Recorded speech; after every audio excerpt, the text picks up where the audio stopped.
আমরা আপনাদের অনুপস্থিতিতে মালিক সমিতির পক্ষ থেকে আমরা যে কর্মকাণ্ড চালাইছি সেটা আপনাদের সামনে আমি তুলে ধরছি।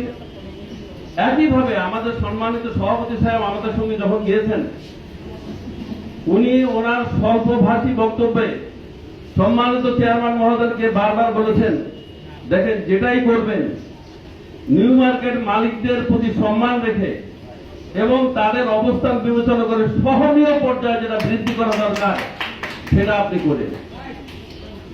এই আবেদনের পরেও, আমাদের লিখিত আবেদনের পরেও উনি যেটা করেছেন নোটিশের মাধ্যমে আপনারা বুঝতে পারছেন।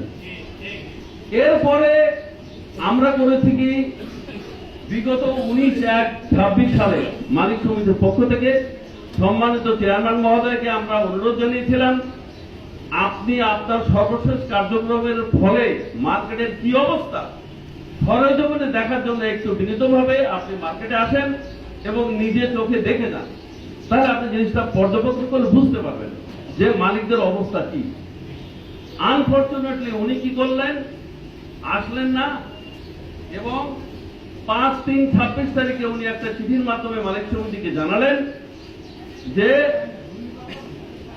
অদ্যাবধি সন্তোষজনকভাবে বকেয়া জামানত পরিশোধ এবং নতুন ভাড়া সন্তোষজনক না পাওয়ায় কেডি আর্থিকভাবে ক্ষতিগ্রস্ত হচ্ছে। বিধায়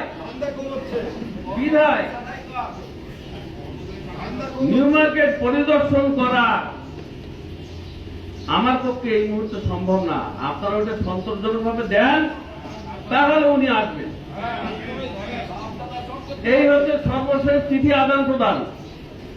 এমন অবস্থায় আজকের এই সভার মাধ্যমে আমরা জেনারেল মিটিং এই জন্য দিয়েছি, সাধারণ সভার মাধ্যমেই কিন্তু নীতি নির্ধারিত হয় এবং সেই নির্ধারিত নীতি অনুযায়ী মালিক সমিতি আমাদের সবার পক্ষ থেকে কার্যক্রম পরিচালনা করবে। তাই আজকে আমি সম্মানিত মালিক সমিতির সম্মানিত প্রেসিডেন্ট সাহেবকে অনুরোধ জানাবো, আমাদের সমস্ত মালিকদের কথা একটাই, আমাদের লিখিত প্রস্তাব যেটা আমরা দিয়েছিলাম 12 টাকা এবং 14 টাকা, ওটা হচ্ছে আমাদের জন্য সহনীয়, কিন্তু যেভাবে আমাদের উপরে চাপিয়ে দেওয়া হয়েছে এটা সম্পূর্ণ অমানবিক। এবং রেট্রোফিটিং এর যে 2 লক্ষ টাকা আমরা দিয়েছি, আমি পরিষ্কারভাবে বলেছি যে এতে করে কিন্তু আমাদের অনেক দোকান মালিক ঋণগ্রস্ত হয়ে গেছে, সেই ঋণের টাকায় সে শোধ করতে পারছে না।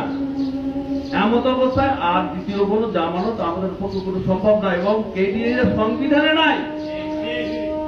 কিন্তু তারপরে ওনারা কি করলেন, ওনাদের বেতনের জন্য দিতে হবে, আমাদের টাকা ওনারা ব্যাংকে জামানত রাখবে, রাইখে তার সুদের জন্য ওনারা বেতন খাবে। তো এই জন্য আজকে আমরা সবাই মিলে আমাদের সম্মানিত প্রেসিডেন্ট মহোদয়কে অনুরোধ জানাবো যে আমরা এটা কতটুকু দিতে পারবো বা আমাদের করণীয় কি করা উচিত সে ব্যাপারে একটা নির্দেশনা উনি দিবেন। একই সাথে আমাদের এখানে কোনো বক্তা বলে গিয়েছেন যে কেডিএতে নীতি নির্ধারণী পর্যায়ে যারা পাবলিক প্রতিনিধি সেটা কিন্তু ওখানে অনুপস্থিত।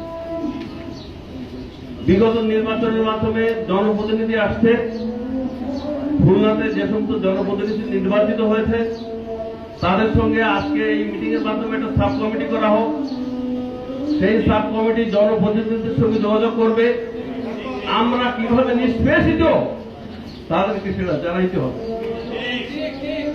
এবং একই সঙ্গে দুর্বার আন্দোলনের মাধ্যমে বাধ্য করতে হবে, এই আন্দোলনকে বেগবান করতে হবে আব্দুল গফফার বিশ্বাসের নেতৃত্বে, যাতে করে বিগত দিনে আমরা যেমন 17 সালে বৃত্তিকৃত ভাড়া আমরা পুনর্মূল্যায়ন করে বাধ্য করেছিলাম, এবার একইভাবে বর্ধিত ভাড়া প্রত্যাহার করে, জামানত প্রত্যাহার করে গ্যারেজকে পুনরায় মুক্ত করতে হবে। একটাই শর্ত আমাদের, আমরা সবাই একমত কিনা? সুতরাং সম্মানিত প্রেসিডেন্ট সাহেবের কাছে আমরা আজকে এই সভার মাধ্যমে নীতি নির্ধারিত পর্যায়ে আমরা নির্দেশনা চাইব কিভাবে আগামীতে আমরা আমাদের এই আন্দোলনকে বেগবান করে জনপ্রতিনিধি এবং কেন্দ্রীয় কর্তৃপক্ষকে আমরা আমাদের সার্বিক অবস্থা পর্যালোচনা করতে বাধ্য করতে পারি, আমাদের অবস্থানকে বুঝে আমাদের পক্ষে জনসমর্থন দিয়ে আমাদের পক্ষে আমাদের সহনীয় পর্যায়ে ভাড়া এবং জামাতকে নিয়ে আসতে পারি। আল্লাহ পাক সেই তৌফিক আমাদেরকে দিবেন। আশা করি আল্লাহ পাক আমাদের সহায় থাকবেন। পরিশেষে আমি সম্মানিত প্রেসিডেন্ট মহোদয় আজকের এই সবার গুরুত্বপূর্ণ সিদ্ধান্ত ওনার কাছ থেকে আশা করছি। আপনারা বসেন, আশা করি ওনার মাধ্যমে আমরা একটা সত্যিকার অর্থের দিক নির্দেশনা পাবো, যার মাধ্যমে আমরা সহনীয় পর্যায়ে ভাড়া জামানত এবং এই যে বাইরের যে পার্কিং পুনরায় যেন উন্মুক্ত পেতে পারি সেই ব্যবস্থা করা হয়। এই বলে আমি আমার বক্তব্য শেষ করছি। আশা করি আপনারা এখন সম্মানিত প্রেসিডেন্ট মহোদয়ের বক্তব্য শুনলেন। ধন্যবাদ।